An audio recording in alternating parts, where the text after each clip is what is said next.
ফেটে যাওয়া দুধের ছানা দিয়ে আজকে আমি দেখাবো ছানার তরকারিটা কিভাবে বানাবেন। তো এখানে 1 কাপের মতো ছানা আছে। এর সাথে 1 টেবিল চামচ আটা দিয়ে আমি ভালো করে মেখে এটা সমান করে বিছিয়ে প্রথমে 4 কোনা করে কেটে নেব। তো অনেক সময় দেখা যায় দুধ মাঝে মধ্যে ছানা হয়ে যাচ্ছে বা আগের দিনের দুধ রয়ে গেছে, সকালে জাল দিলে দেখবেন যে ফেটে গেছে, ছানা হয়ে গেছে।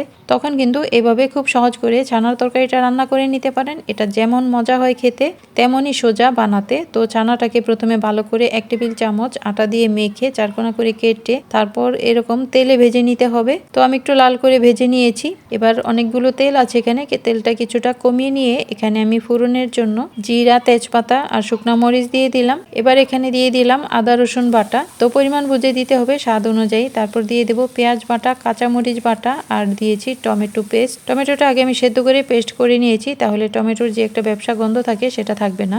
এবার স্বাদ মতো হলুদের গুঁড়া, মরিচের গুঁড়া, লবণ আর জিরা গুঁড়া দিয়ে দেব। মশলাগুলো কষিয়ে এখানে আমি ভেজে রাখা ছানাগুলো দিয়ে দিয়েছি আর দিয়ে দেব হচ্ছে মটরশুঁটি। তো পরিমাণ বুঝে স্বাদ অনুযায়ী যার যার মতো করে রান্না করলে সেই রান্নাটা কিন্তু বেশি ভালো হয়। তো রান্নার আইডিয়া নিয়ে নিজের মতো করে রান্না করবেন, তাহলে দেখবেন নিজের টেস্ট অনুযায়ী রান্নাটা হবে। তো মশলার মধ্যে সবকিছু কষানো হয়ে গেলে আমি ঝোলের জন্য পানি দিয়ে দিয়েছি, একটু গরম মশলা দিয়েছি আর দিয়েছি ধনেপাতা কুচি, কাঁচা মরিচ। কয়েকটা বলক তুলে নামিয়ে উপরে ঘি দিয়ে দিলাম। এই তরকারিটা এত মজা হয়েছে যে কি আর বলবো, আমি নিজেই অবাক হয়ে গেছি এত সহজে ছানার তরকারি বানানো যায়। তো ছানার সাথে আমি নিজেই বুদ্ধি করে 1 টেবিল চামচ আটা দিয়ে নিয়েছি, কেননা ছানাটা একটু নরম ছিল আর যদি তেলে দেই যদি ছুটে যায়, সেজন্য ভেবেছিলাম যে শক্ত হয়ে যায় কিনা, ভয়ে ভয়ে দিয়েছি। আবার ছানা যদি কিছু না দিয়ে ভাজি যদি খুলে যায় সেই ভয় করেও দিয়েছি। তবে পারফেক্ট একটা ছানা তরকারি হয়েছে। এটা যেমন মজা হয়েছে তেমনই স্পঞ্জি হয়েছে। এই দেখুন ভেতরটা একেবারে নরম তুলতুলে। এটা ভাত দিয়ে, রুটি দিয়ে কিংবা পোলাও দিয়ে যে কোনো ভাবে খেতে পারবেন। যারা ছানার তরকারি পছন্দ করেন তো সহজ টেকনিক দেখিয়ে দিলাম, এভাবে বানিয়ে খাবেন আর কেমন হলো অবশ্যই জানিয়ে যেতে একদম ভুলবেন না। ভালো থাকুন, আল্লাহ হাফেজ।